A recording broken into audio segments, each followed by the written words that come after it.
Brilliant. So I'm here with All Aboard and Kitty. So I'd say Kitty is sort of an alternative, melancholic musician, you might say.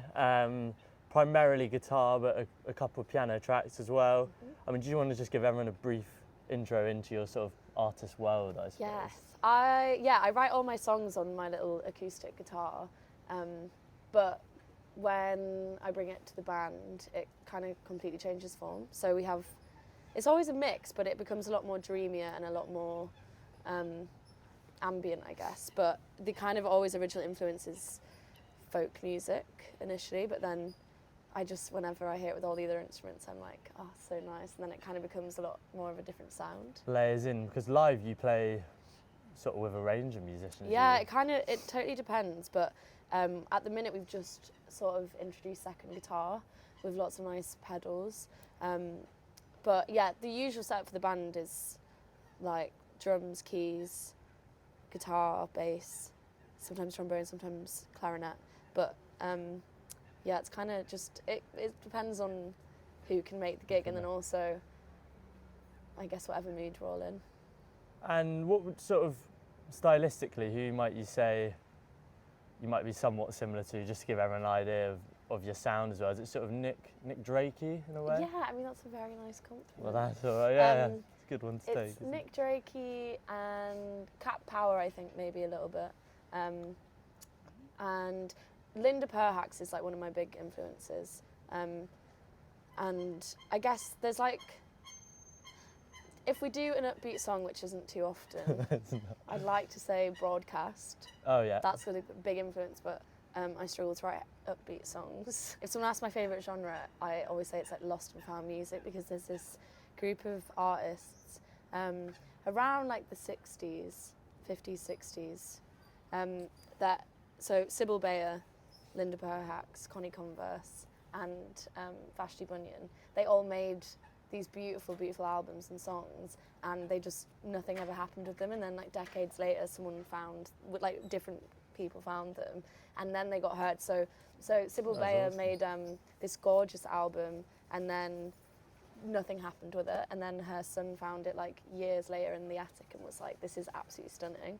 And then Vashti Bunyan made this gorgeous album, and then she would only ever let her children listen to it in the car on a cassette. She was just so humiliated by it. She was like, this is so embarrassing, because she did this gorgeous thing and then nothing happened with it, and she was just mortified.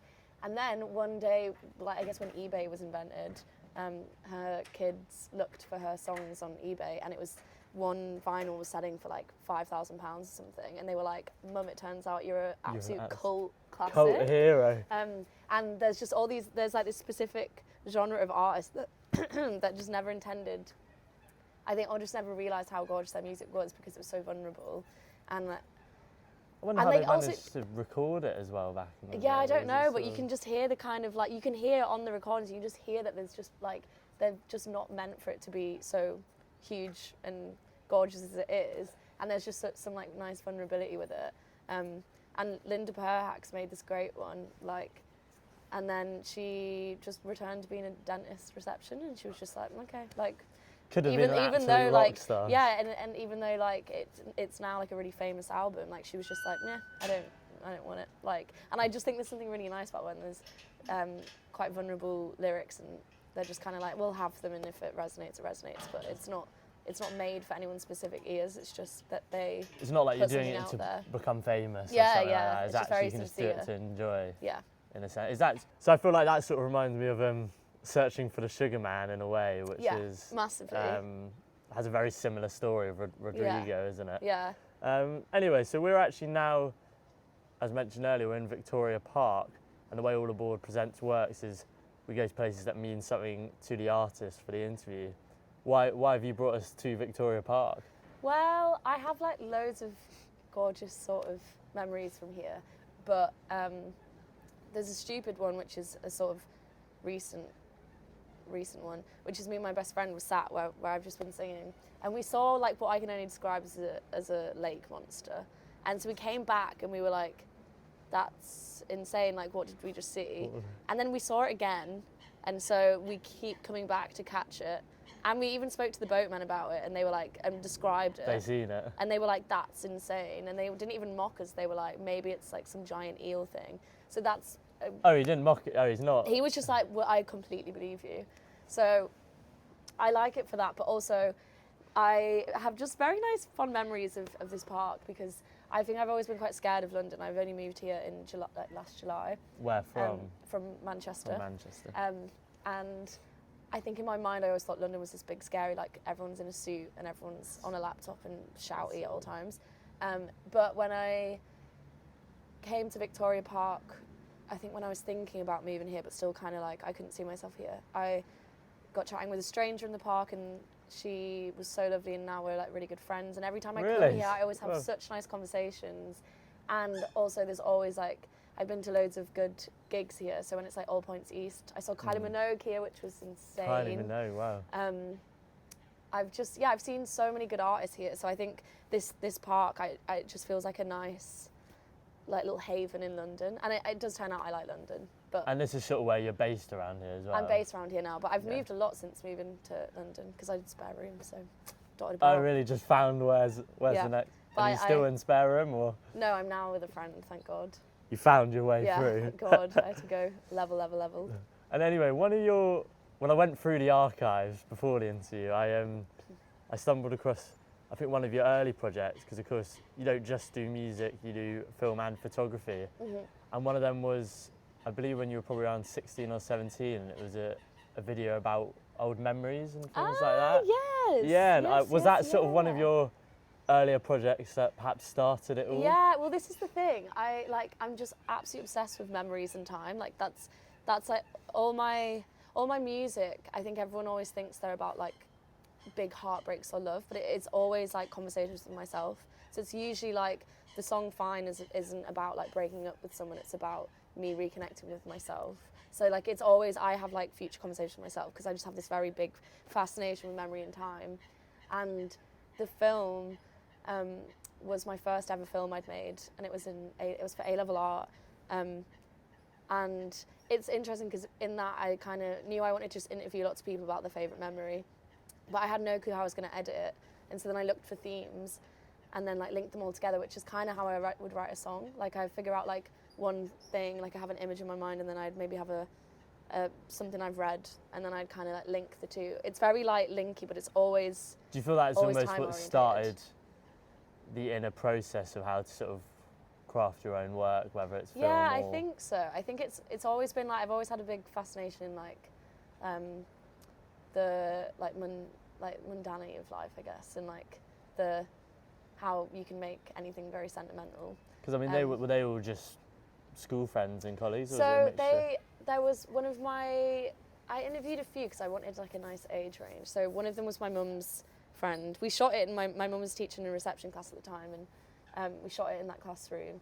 And I had I had my old neighbour, Alan, who I did so many art projects on him because he was such a lovely old man. And then I had a few of my best friends, and then I had like some of the staff from the school. Like everyone was quite intrigued to get involved. I think at first they were like, no, but then this is the thing, everyone does light up when you talk about memory. Like it is such a nice thing. They see like a revolving door of people coming in. They're like, and you just and you remember. Yeah. What was a favourite memory from that? I had because that's the thing I projected. I tried to find things. Are you on about the memory video? Yeah. I projected like the memory over them by like various ways of trying to do that. But I think my favourite one was my friend Alexa, because she spoke about Kendall Calling Festival, and like it was our first ever festival. We were like 16, 17, and we just thought, I mean, at least for me, like I was like, this is the most insane thing that could ever exist, a festival. And me and her just, I think for the first time, were like, whoa, like, I think we always felt a little bit outcast from our friends, and I think when we went there, we were like, there's other people that are like a little bit mad, and like, and when she talked about the memory of that, I was just like, oh my God. Who played there as well? It was, I mean, it's always such an indie lineup at Kendall Calling. It was like Noel Gallagher and the High Flying Birds. And I remember like, I probably was properly drunk for the first time in my life. And I remember being on a stranger's shoulders when he was doing like an Oasis song, probably Champagne Supernova or something. And I remember being like, this is the best moment of my life. now we've sort of touched on youth a little bit. What was sort of the moment musically? Because I mean, I suppose it's only really been the last year or so that you've started to release music. Yeah. When was a key moment that sort of spurred you on to sort of get to the point you're at now, I suppose? Well, I was so scared of singing in front of anyone. I didn't sing in front of anyone for like only until I think like 2 years ago, because I just thought that I was maybe really bad and no one had the heart to tell me. But I also wouldn't sing in front of anyone. But then I was like, what if I do? And then it's just the most embarrassing thing ever. And everyone's like, oh yeah, Kitty, that was good. So I was just like, I don't know. But I remember. Oh, sorry, I just saw a rat. I've seen there's a little rat running. We'll leave that out the B-roll. I remember it would have been, I think, 2-ish years ago. Yeah, it must have been 2-ish years ago. I basically was like, right, what I'm going to do is just do like a little open mic and not tell anyone that I'm doing it. And then if people clap, I will then tell my friends that I can sing and I'll book a gig. And if they don't, I'll just never mention it to anyone ever again. And then I went to Sandbar in Manchester, which is my favourite cafe and bar in Manchester, and played like, I think 5 songs acoustically. And as I was like leaving the flat, my flatmate was like, where are you going with your guitar? And I was like, nowhere. Shit, who knows? And I was like, nowhere. What songs do you play? I played like all the songs that I still play now, basically. Your own originals? It was all my originals. Oh, This thing, wow. I had written so many songs. I had like 20 songs. I was just like, I don't know how to tell anyone about this. So I then I went and I sung like 5 of my own songs.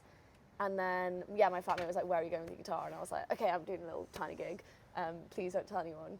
And then so she came, and I'm glad she did, because it was nice to have some more support. But I thought it was going to be like 4 people in the room, and it was like 30. And I was so stressed, and I was like, but then I did it, and everyone was clapping, and I was like, oh my God, this is really nice. And then, and then after that, I just kind of built up the confidence, and that was like a pivotal point, because I was like, I also realised, I knew I just needed to do it once, and then I'd be fine. I just need to rip the Band-Aid off. And then I realised like I loved the feeling of singing in front of people, and it was so nice to have people like, I think, hear my songs in a way that I wasn't hearing them as well. It was really. What do you sort of enjoy most about it then? Is it the sort of songwriting process, or is it actually you love to now write the songs to hopefully share to other people and play it live in a sense? I just find it so therapeutic. Like, writing the songs is really nice because, you know, like you just get so many thoughts out that you don't even realise they're there. But I think singing them, it just feels like a big release. Like, it just, especially when I've got the full band playing and I hear like this tiny little lyric written down that's now has this big sound. I'm like, that's crazy. Because they're always very like personal and like emotional to me. So, and I also like that no one knows what they're about half the time. Like, I think it's just, I feel quite cheeky. I'm like, no one knows what I'm singing about, even though the lyrics. Do you like lyrics telling like, people or no? I do a little bit, but like, they're just, I always try and make them vague enough that like people can, you know, think what they want to. But like, I find it super therapy. If I'm like really annoyed, I find it a great timing to do a gig. I mean, is the writing process typically you sat in your room, or might you? Yeah, it's annoying because I've not written a new song in a while. Because I usually just have like a wave of like I don't even know if Have it's you even tried anything. to, or just haven't? Yeah, I was on the piano today, and I don't really play piano, but I was like just excited because it's like a new way of writing a song. And I have like a few starts of songs, but I usually get like a little light bulb moment where I'm like, okay, this is a nice song I like. It spurs on a couple sometimes. Yeah, but it's usually totally if I'm in like a very specific. It's usually when I'm in a bad mood, to be honest with you, or if I read something really inspirational. Like if I'm reading a book or a poem or something, and I'm like, or even if I hear a really nice lyric, I'm like, oh, that reminds me, like, that's I need to go do that. Yeah, that reminds me I need to write a song. I need to do that. It'll inspire me. So it's either like a bit of inspiration or a really bad mood. Like the I Hate You song was just me being annoyed because someone said that they thought it was bad to hate people, and I was like, shut up. So I was like, that's good inspiration. Yeah, exactly, same. Well, I guess what's great about just hearing you in the part. Hang on, wait for that. It's a platoon of them. Oh my God. What are they? Police cars? Yeah, 3 of them. It's because we've broken in here. And imagine, no. They're like, you're under arrest. They're after us. You hating people in here. But anyway, I suppose what was great to hear you in the park is obviously sort of I suppose, where the origin of the song comes from, and then to hear your music online, what's great is it still feels like it has that similar energy and still leaves a lot of space in the production, but you just add, the other instruments just add a little bit extra texture behind that. Is that sort of something you're conscious of when you're producing it as well? I think so.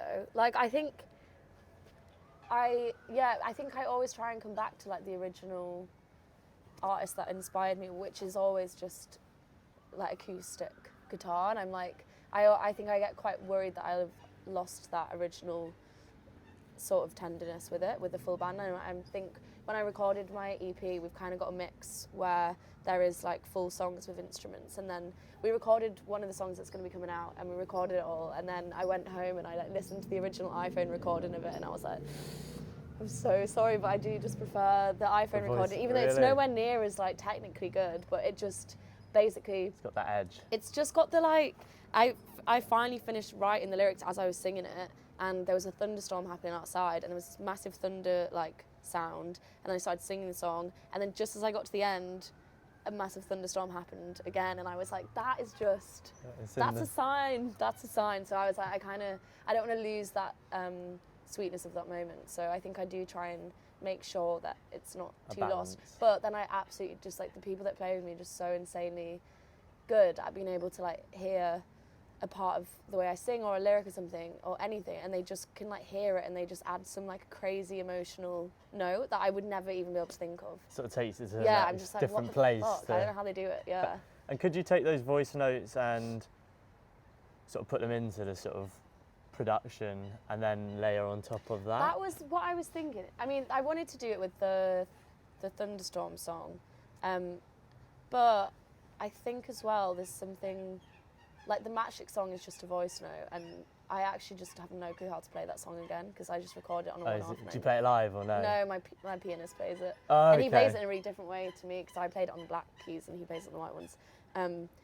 But I don't know, I think there's just something nice about it. Again, it's just that thing, it's like it wasn't not meant to be heard by people. Spontaneous. So it's like that thing of, it was meant to be an iPhone recording that I'd then delete or change, and I quite like that it's like, it's quite badly recorded. I like a little DIY moment. I'm like, DIY it's just completely like, it wouldn't exist unless I'd press record on my iPhone. Click in. So I suppose the two songs you've just played in the park, I Hate You and Weatherman, are those both part of the upcoming EP? They're not, but I do want to record them because they're new songs, and yeah, the Weatherman one is all about time as well. I can't really remember where I say Weatherman in it. I don't know where. Oh no! Oh, you know what that was? That was that I was listening to a podcast, like about like a spy or something, and this like interviewer was interviewing this guy, and he just said the most poetic thing ever, and for like ages I had it written down as a lyric that I liked. He basically said like he could gauge what time it was from the shadows in the garden and how far up they were in the garden, and I was like, God, that's stunning, clever, and I like wrote it down, and for years, I think it's been like a year, I was like, I need to have that in a song. So then that song's all about that.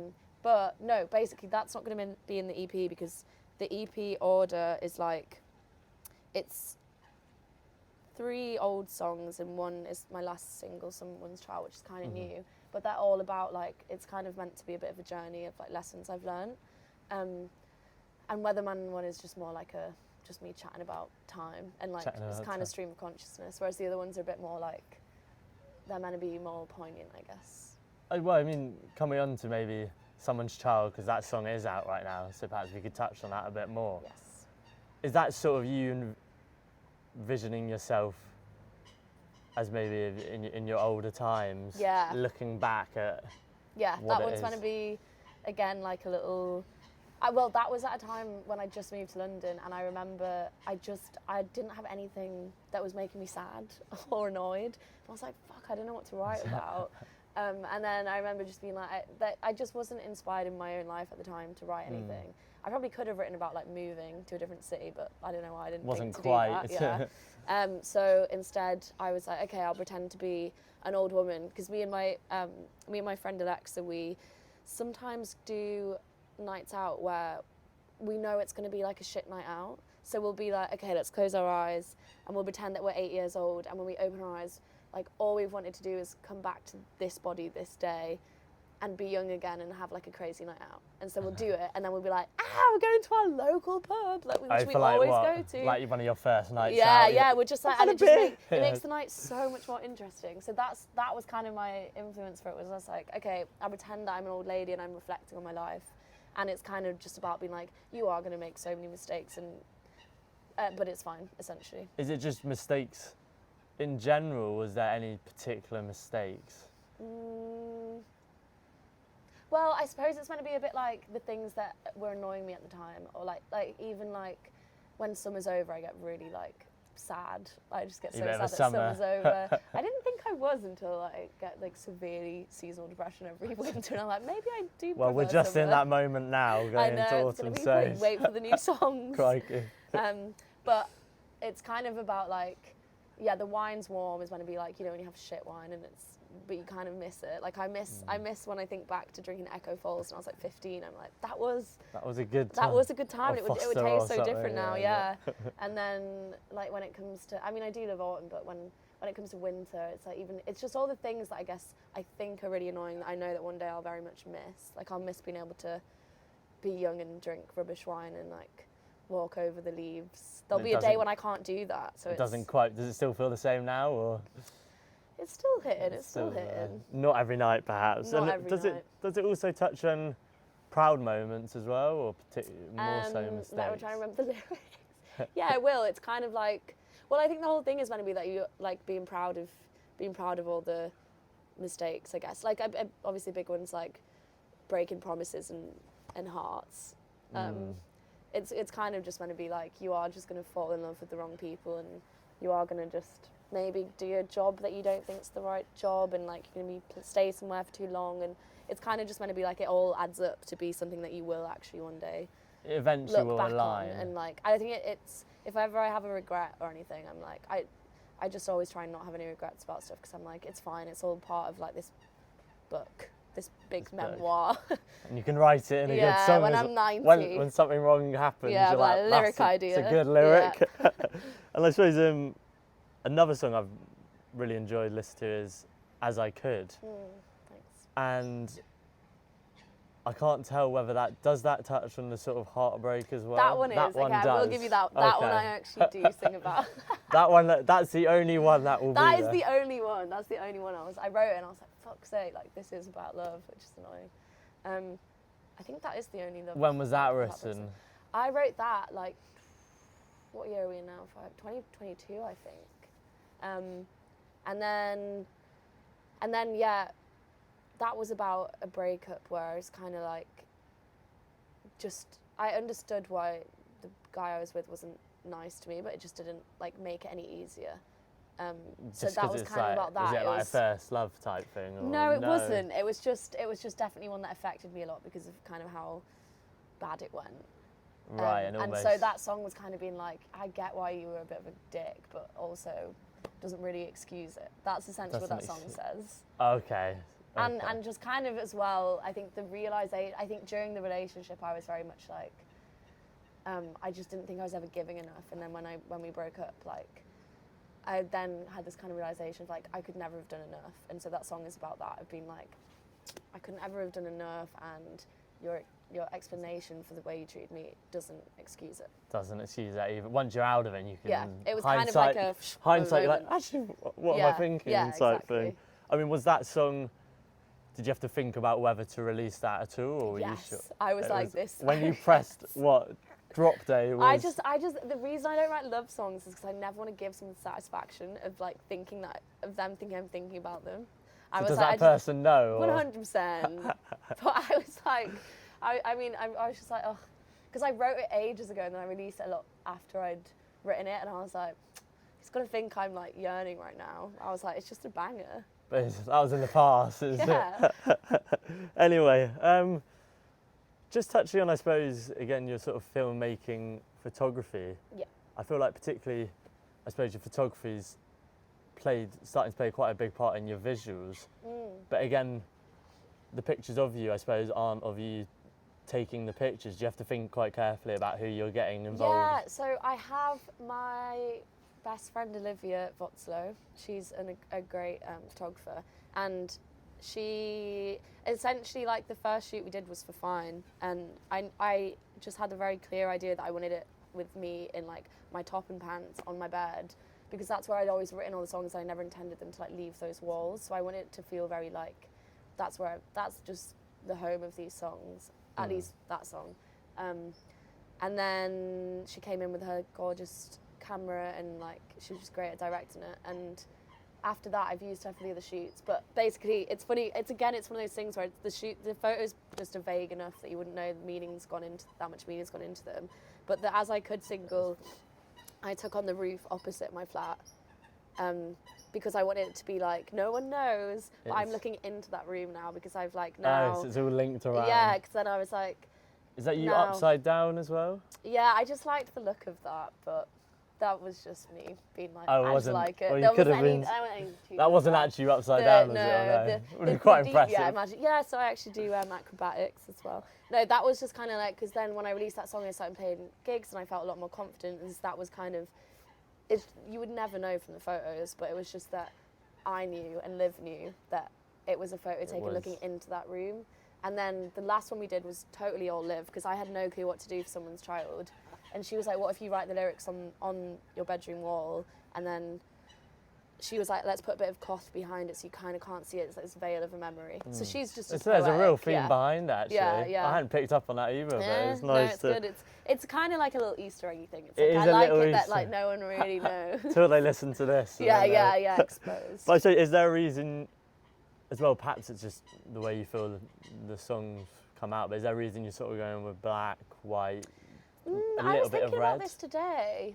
I don't really know. I mean, I kind of like I just kind of like a black and white film photo. And I kind of, again, want it to just feel like a little sort of chunk of the past. And I think there's something there's just a nice softness and that memory feel to black and white photo. But I was thinking about that today on the way here. I was like, why do I always shoot in Gravitate black to and white? white? Yeah, and then I'm getting annoyed because I'm like, it's black and white. Do you everything's physically black and white. shoot in black and white, or do you manage to find I think, no, we have actually. Apart from the As I Could shoot wasn't black and white because I think we just forgot to buy black and white film. But I think that was the intention. I and think does we it just not have the both same love it. look to you if you just add a filter on? Not really. Like, there's something to do with the printing of it. Like, I do edit them in black and white, but there is, like, I think the inks come out a lot nicer if it's actually shot in black and white. I don't know. I'm this thing I do photography, but I really don't know anything about the technical side of it. So obviously you do, for people who don't know, you do a huge amount of gig photography, Yeah. all over London, or? Yeah, I've been doing it for Shackwell Arms for a little bit since I moved here. I used to do it for Albert Hall in Manchester, and then it's kind of just dependent on, like, if an artist gets in touch or if I, like, message an artist asking to shoot them if I really like the music. And then Does there have to be something that draws you in initially, or? I'd only do it, like, for venue. If someone asked me to do it, and I'd be like, yeah, that's nice, I'd love to do it. But if I, like, love an artist, I'll always get in touch and be like, please, can I shoot it? Because I just. What's been a favourite recent shoot? Let me think. I can't think. I imagine on the there's a spot. big I'm like, pool. I mean, how many have you done? I don't know, hundreds. I just Hundreds, really? Yeah, because I started doing it just after I left uni, so that was like 2021. So I've been doing like 4 or 5 years. Oh my god, why has my brain gone blank? And how did it kind of come about after My brain uni? is not working. I shot. Oh no, I know. It's Broadside Hacks. I shot their Green Man set. Oh, awesome. So they did the Bob Dylan cover band thing, which was just so great. And that was so nice. I mean, I always love the music that Broadside Hacks puts on. But that was just super great. Especially just everyone was so happy in the crowd. Like, everyone loves vibe Bob was Dylan, just and it there. was just like so nice. A to try and get that. combination of. Yeah. And then you're actually now in a band as well. Is it DEK? Deck, yeah. Deck. And that actually is it's got a similar sort of, I don't know, mood to it, but it's more electronic with more, I suppose the vocals are a little bit more, I suppose you're using your voice more as an instrument rather than vocally, in a sense. I mean, Yeah. how did that collaboration come about? Well, so Liam and George are in Working Bandits Club, and Liam plays bass for me in Kitty. And then Joe is in Factory Floor. And so those three all live up north together. They don't live in the same house, but they all live up north. And they've been friends since school. And Dec's been on the go for a while, but they brought in Joe, and then they've been instrumental for a while. Basically, they've all known each other since school, and they're all in like different bands. And then I did a single with them last year. I think it would have been last May, which is called Coma. And that was just like a one-off. It was kind of like Liam's been playing bass for me for ages, and they wanted a song. I'm so worried about that rat. He's knocking about, isn't he? Yeah, we did the single together, and then they asked me if I would join full time, and then they sent over the instrumentals. And it turns out like I'd been wanting to join it for ages, but I was too shy to ask, and they'd wanted me to join for ages, but they were too shy to ask. And then Liam one day, and it was so stupid because he was like one of my best friends, and he just was like, would you want to join full time? And I was like, yes, like I wanted to. I just didn't think you wanted me. Does it bring out a different artistic side to you? Yeah, it was so insanely, like I found it so hard to write the songs initially because they sent over like 5 instrumental tracks as one live thing, and then they were just like, write songs, like write some lyrics, and I was like, what about, like, is there any theme? And they were like, no, like, because they don't write songs like that, whereas that's how I write a song. And usually, yeah, I would either have the lyric or like a feeling first before I write a song. And so I was just like, I have no clue what to do. They sent me over 5 songs, like instrumental songs. And then, yeah, I just had no clue how to write it because it's just a completely different way of how I'd usually write my songs. But I did something quite pretentious, and I got like all my favourite little poetry books out, and I just started writing lines down from it that I liked. And then I was like, okay, well, I need to have like a feeling towards this song. So then I decided that the music to me sounded like a night out. And so then I've split the 5 songs into journeys of a night out, like the journey of a night out. So like each song is about, I think 4 or 5, and it's just different parts of And is that what's coming for the band as well? Yes, so we're going to record an album in next month, but we've got some demos recorded. I'll send you them if you want to listen. Send them, yeah. I basically then, once I decided I wanted it to be parts of Night Out, then I looked at my little poetry notes and then kind of built it up. But I wanted it to write it in a very different way to my own stuff. I wanted it to be a lot more simple and repetitive. And I wanted to talk in songs, which I never do. Oh, so, spoken word. Yeah, I was just untie my lace. Yeah, it's a different vibe. But yeah, there's a similar. And do you still have, and you have the same sort of enthusiasm towards that? Yeah, because it's so nice. I could never make music like that. Does it feel less pressure in a sense? Or, I don't know. No, it feels more. It feels more because it's like I'm trying to.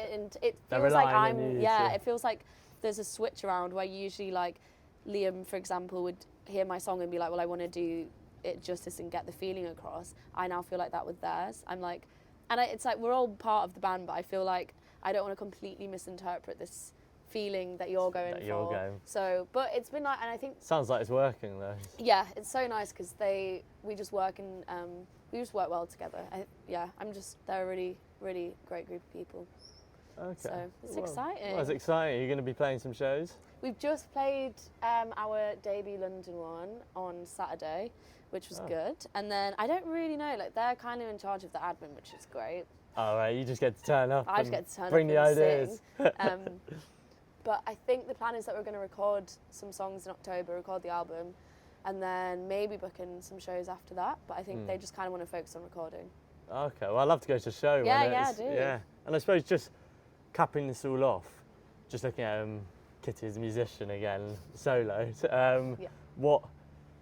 Obviously, you've got an EP in the works. Yes. Is there any other sort of future plans, or is that sort of all building towards that? Well, my plan was to release. I think I'm going to release my next single, called "Wave at the Girl." I'm going to release that soon once I get around to doing it, which should be next month. And then I guess then release my EP and then do my first headline show in London is the plan. So I just need to sort of get those little things aligned. Just after the EP or sort of around? I think so. I don't know. You should align it. It'll be a lot. I should align it, yeah. EP release show. Yeah, I think that's the plan. And then hopefully just play. It'd be nice to play some more cities around the UK, because at the minute we play Manchester and London a lot, but it'd be nice to go to some other places. Sort of Bristol and Brighton and places. Yeah. Yeah. Oh, well, brilliant. It's been All Aboard and Kitty in Victoria Park. Thanks very much for listening. Thanks for coming on the show Thanks as well. for having me.